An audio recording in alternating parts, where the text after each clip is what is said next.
Assalamualaikum warahmatullahi wabarakatuh. Halo anak-anak kelas 8. Ketemu lagi dengan Bu Yus dalam pelajaran IPA, Ilmu Pengetahuan Alam. Oke anak-anak, ini buku kelas 8. Siap? Nah, kali ini Bu Yus akan menjelaskan tentang gangguan pada sistem pencernaan dan upaya untuk mencegah atau menanggulanginya. Anak-anak bisa lihat di halaman 193. Anak-anak, pada video-video sebelumnya Bu Yus yang pertama menjelaskan tentang nutrisi, yang kedua tentang organ pencernaan, dan saat ini kita lihat penyakitnya apa. Yang pertama, obesitas. Obesitas adalah suatu kondisi tubuh yang memiliki kandungan lemak berlebih sehingga dapat menimbulkan efek negatif pada kesehatan. Gendut ya, gemuk, banyak lemak. Obesitas dapat meningkatkan resiko beberapa jenis penyakit. Contoh, jantung, diabetes, dan osteoartritis. Jadi hati-hati, orang yang gemuk karena banyak kandungan lemaknya, dia bisa banyak penyakit, bisa jantung, diabetes, osteoartritis ya. Obesitas umumnya disebabkan karena konsumsi makanan yang berlebih dan kurangnya aktivitas tubuh. Makan terus, banyak makan, males aktivitas. Jadi energi yang dimasukkan ke dalam tubuh banyak, tidak imbang dengan yang dikeluarkan lewat aktivitas. Namun demikian, obesitas juga dapat disebabkan oleh keturunan melalui pewarisan gen atau akibat konsumsi obat tertentu. Jadi bisa saja karena pewarisan sifat. Ayahnya gendut, ibunya gendut, anaknya turun gendut juga. Atau mungkin anaknya ada yang gemuk. Nah, tetapi kan tidak banyak. Jadi obesitas lebih banyak karena makanan yang berlebih. Bisa juga karena minum obat. Jadi ada obat-obat tertentu yang jika diminum dia bisa membuat badan jadi gemuk. Kita lanjut. Pada beberapa orang ada yang sedikit mengonsumsi makanan namun mengalami kelebihan berat badan, tapi hanya sedikit. Hal ini disebabkan karena laju metabolisme tubuh yang lambat. Upaya untuk mencegah dan menangani obesitas adalah dengan berolahraga dan mengatur pola makan. Jadi olahraga yang teratur, atur pola makan yang benar. Pengaturan pola makan dapat dilakukan dengan mengurangi konsumsi makanan yang banyak mengandung energi, seperti makanan yang tinggi gula dan lemak, dan banyak makan makanan yang mengandung serat tinggi.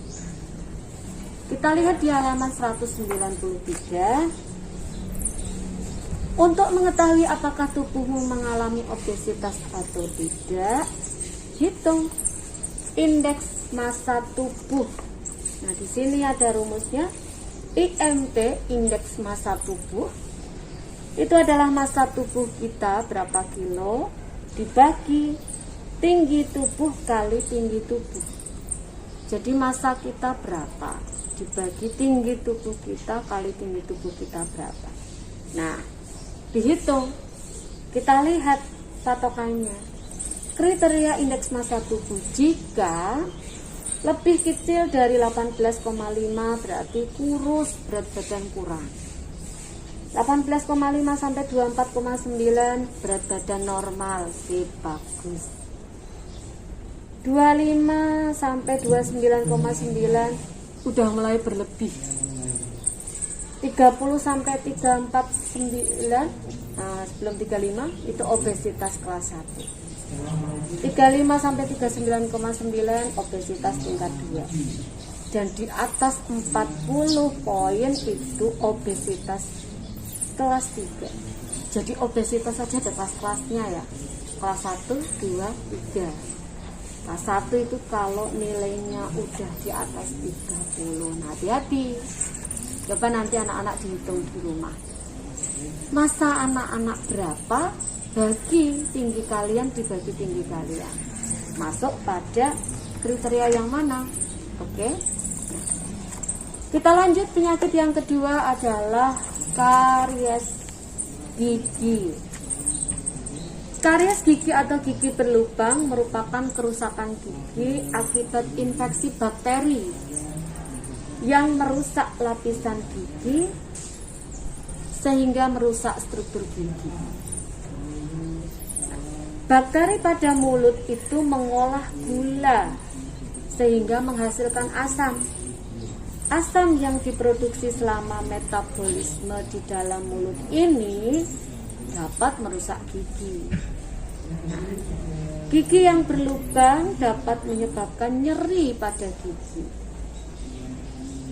Jika sampai terlalu dalam kerusakannya, karena telah sampai itu pada saraf, merusak saraf gigi, jadi nyeri banget. Nah, ini gambar di sini adalah karies gigi, ada hitam-hitam itu ya di tengah-tengahnya gigi berlubang sedikit keropos gitu ya. Jadi hati-hati, banyak makanan yang mengandung gula. Pada umumnya penyakit gigi dan mulut disebabkan oleh kurangnya menjaga kebersihan mulut. Jadi malas gosok gigi. Oleh karena itu, upaya apa yang harus kamu lakukan agar tidak terjadi penyakit gigi? Di sini, dengan memerhatikan kebersihan gigi, menyikat gigi minimal 2 kali sehari. Membersihkan gigi dengan menggunakan benang gigi, ya, bersihkan. Obat kumur atau berkumur dengan larutan garam dan jadi berkumurnya dengan larutan garam dan air hangat. Ini akan membantu mengurangi plak pada gigi. Serta pembersihan gigi secara teratur dapat mengurangi perkembangan bakteri yang menyebabkan penyakit pada mulut dan gigi. Oke, diingat-ingat, anak-anak karena malas nggak sekolah, akhirnya malas gosok gigi. Pagi nggak mandi, nggak gosok gigi, cuma sehari sekali. Jangan ya. Jadi minimal gosok gigi sehari 2 kali. Bersihkan dengan benang gigi, kumur-kumur. Oke, sehingga gigi kita tetap terjaga. Kita lanjut berikutnya. Nah, mana tadi? Selain itu, kamu juga harus mengurangi makanan yang manis seperti permen, minuman bersoda, dan makanan manis lainnya agar jumlah plak yang menempel pada gigi ini berkurang. Kamu juga dapat berkumur dengan air hangat dan larutan garam. Banyak makan ini setelah makan manis tadi ya. Jadi pada saat kamu habis makan permen atau yang manis-manis, kumur dengan air hangat dan larutan garam. Perbanyak minum air juga akan mengurangi plak yang menempel pada gigi. Kita lanjut, penyakit yang ketiga adalah MAH atau gastritis. Sakit MAH atau gastritis merupakan penyakit yang menyebabkan terjadinya peradangan atau iritasi pada lapisan lambung. MAH dapat diakibatnya karena meningkatnya asam lambung, infeksi bakteri Helicobacter pylori, stres, makan tidak teratur, dan mengkonsumsi makanan yang terlalu pedas atau asam, pedas sama kecut. MAH dapatnya ini, jadi tadi MAH, penyakit MAH itu macam-macam, tapi terutama stres, makan nggak teratur, itu bisa sakit mah. Mah dapat dicegah dengan makan yang teratur, makan secukupnya, cuci tangan ya sebelum makan, menghindari makanan yang memicu produksi asam lambung yang berlebih. Contoh makan makanan yang asam-asam, pedas, dan kopi. Selain itu menghindari stres, ya, menghindari stres yang berlebihan itu juga bisa mencegah sakit mah. Jadi pola pikir yang enjoy, jangan stres, terus jangan makan makanan yang pedas, asam. Kalau nggak kuat, ya sakit mahnya kambuh. Apabila mah disebabkan adanya infeksi bakteri Helicobacter pylori, maka dapat diobati dengan mengkonsumsi obat antibiotik seperti amoxicillin dan tetracycline. Namun, minum obat amoxicillin dan tetracycline ini harus dengan resep dokter. Oke. Nah, sekarang kita lihat luka pada lambungnya di sini. Di sini esofagus, kerongkongan, masuk ke dalam lambung. Nah, di dalam lambung ini ada luka. Luka merah ini adalah luka pada jaringan lambung. Di sini adalah yang menyebabkan rasa nyeri pada saat kalian sakit.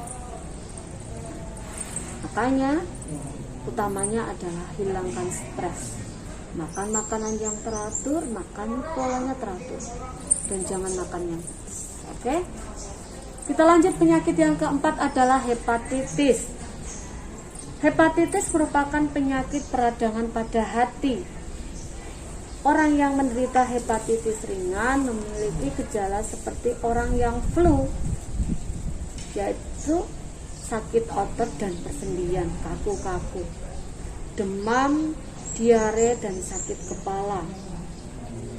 Penderita hepatitis yang akut dapat mengalami jaundice atau menguningnya kulit dan mata, membesarnya hati, dan membesarnya limfa. Hepatitis apabila tidak segera ditangani, dia dapat memicu fibrosis. Apa itu? Fibrosis adalah kerusakan pada hati, dan sirosis gagal hati kronis, gak bisa bekerja hatinya. Sirosis ini dapat berkembang dan meningkatkan resiko kanker hati. Nah, ini orang yang mengalami jaundice, menguningnya ya, warna kulitnya jadi kuning, sakit hepatitis, warnanya kuning, matanya juga kuning. Nah, yang B, ini adalah kondisi hati penderita, mulai dari hepatitis seperti ini, sirosis ini udah gagal hati, kanker hati mudah rusak. Padahal hati itu sangat penting buat tubuh, menetralisir racun-racun yang ada tubuh sehingga tidak berbahaya. Nah, berikutnya, virus hepatitis merupakan penyebab utama penyakit hepatitis. Selain virus hepatitis, penyakit hepatitis juga disebabkan oleh bakteri, jamur, protozoa, racun seperti alkohol, dan penggunaan obat secara terus-menerus seperti paracetamol. Jadi hati-hati. Orang kok pusing minum paracetamol, mules minum paracetamol, panas minum paracetamol yang terus-menerus, itu juga bisa menyebabkan hati rusak, bisa menyebabkan hepatitis. Juga alkohol, orang yang suka minum minuman keras. Nah, ini anak-anak, jangan sampai kalian ikut pada hal yang salah. Jangan minum minuman yang beralkohol, karena itu bisa merusak hati dalam waktu yang panjang. Oke? Sekarang kita lihat yang nomor 5 adalah diare. Diare adalah penyakit pada saluran usus besar yang disebabkan oleh infeksi bakteri dan protozoa seperti Entomobacter.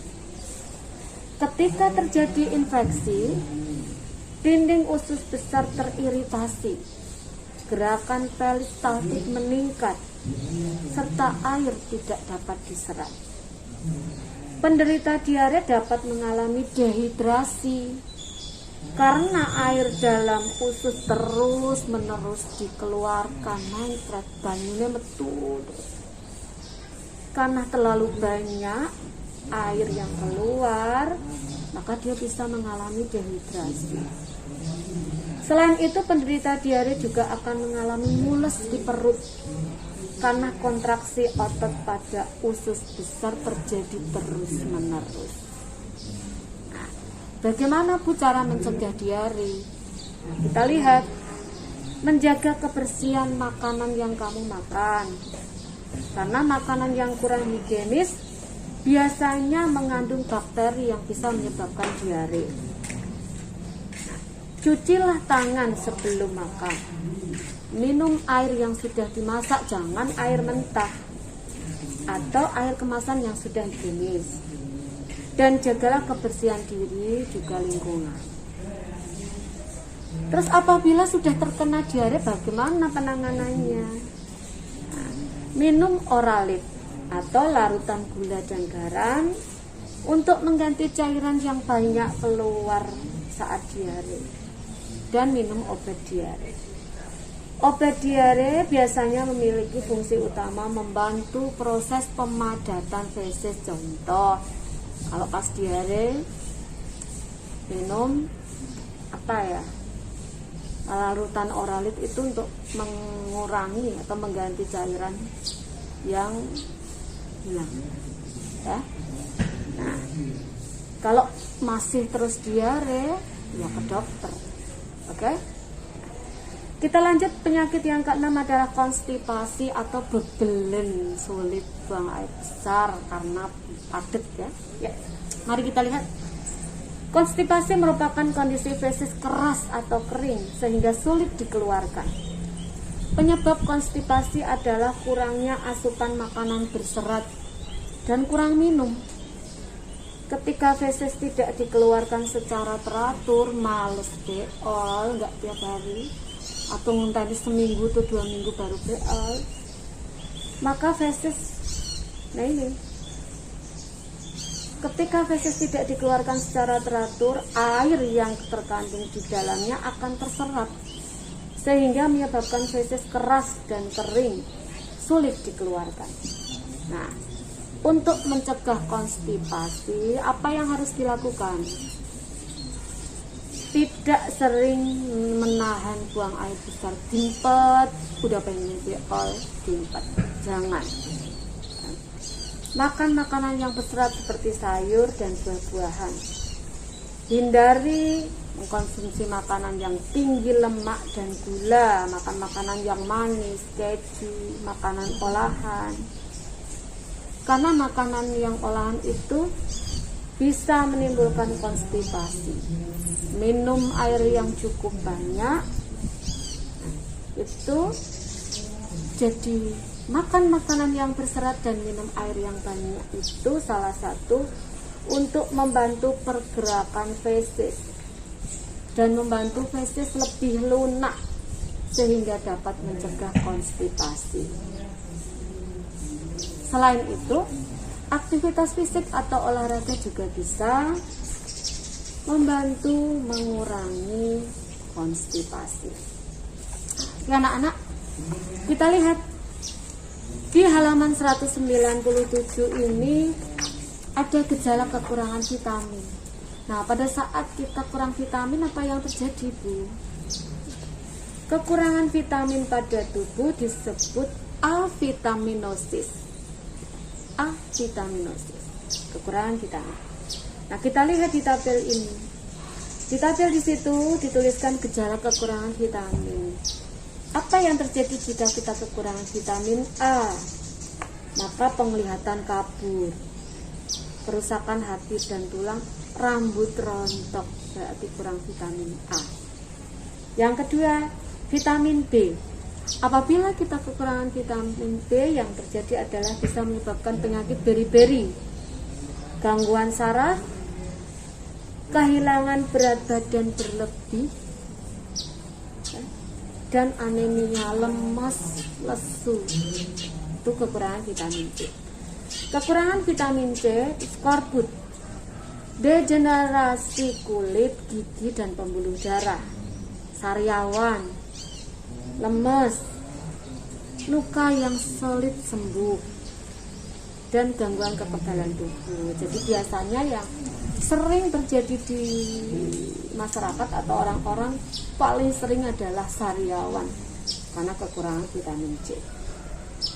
Yang keempat, kekurangan vitamin D akan menyebabkan riket atau cacat tulang pada anak-anak, pelunakan tulang pada orang dewasa, jadi rapuh, kerusakan otak, kardiovaskuler, dan bisa sampai pada ginjal. Nah, kekurangan vitamin E ini adalah degenerasi sistem saraf.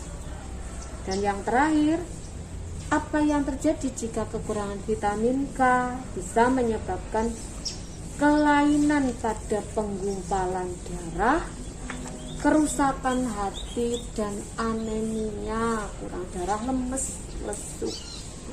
Jadi anemia ini bisa terjadi karena kita kekurangan vitamin B atau kekurangan vitamin K. Maka biasakan saja kalau vitamin C kita pakai Vitalong C, biar nggak sariawan, atau kalau bagus adalah pakai B kompleks. Itu adalah gejala kekurangan vitamin. Yang terakhir, kita lihat di halaman 197 yang bawah. Gejala kekurangan mineral. Kekurangan mineral, jadi mineral sama vitamin itu meskipun sedikit dibutuhkan oleh tubuh, tapi kalau kurang juga ada efeknya. Nah, kita lihat, kekurangan mineral dapat menyebabkan gangguan pada tubuh. Yang pertama di tabel itu, apabila kita kekurangan kalsium, apa yang terjadi? Keterlambatan pertumbuhan dan kehilangan massa tulang, jadi nggak tinggi. Fosfor, maka badan kita akan lemes, kehilangan mineral dari tulang, dan kehilangan kalsium. Kalau udah kehilangan fosfor, kalsiumnya juga hilang. Magnesium atau Mg, gangguan sistem saraf. Natrium bisa menyebabkan kram otot dan nafsu makan kurang, males makan berarti kurang natrium. Besi itu bisa menyebabkan anemia atau kelainan kekebalan tubuh. Jadi anemia itu bisa disebabkan karena kurang vitamin atau kurang mineral. Jadi bisa kekurangan mineral Fe, besi, juga bisa kekurangan vitamin D dan K, menyebabkan anemia, hanya lemes badan ya. Berikutnya iodium atau I, nih ya, menyebabkan gondok atau pembengkakan kelenjar tiroid di leher. Dan yang terakhir Zn atau Zn, kegagalan pertumbuhan, kelainan kulit, kegagalan reproduksi, dan gangguan kekebalan tubuh yang lain. Nah, itu anak-anak. Jadi ada gejala yang terjadi karena kekurangan vitamin dan mineral. Nah, dari penyakit organ pencernaan juga bagaimana cara mencegah dan mengatasinya yang sudah dijelaskan tadi, mulai dari obesitas, ya, konstipasi, diare, hingga pada kekurangan vitamin dan mineral, juga termasuk karies gigi, hepatitis. Nah, karena kita sudah membahas tadi, diharapkan anak-anak bisa menjaga kesehatan mata. Semoga bisa dipahami. Terima kasih atas perhatiannya. Kita lanjut dengan video yang lain. Assalamualaikum warahmatullahi wabarakatuh.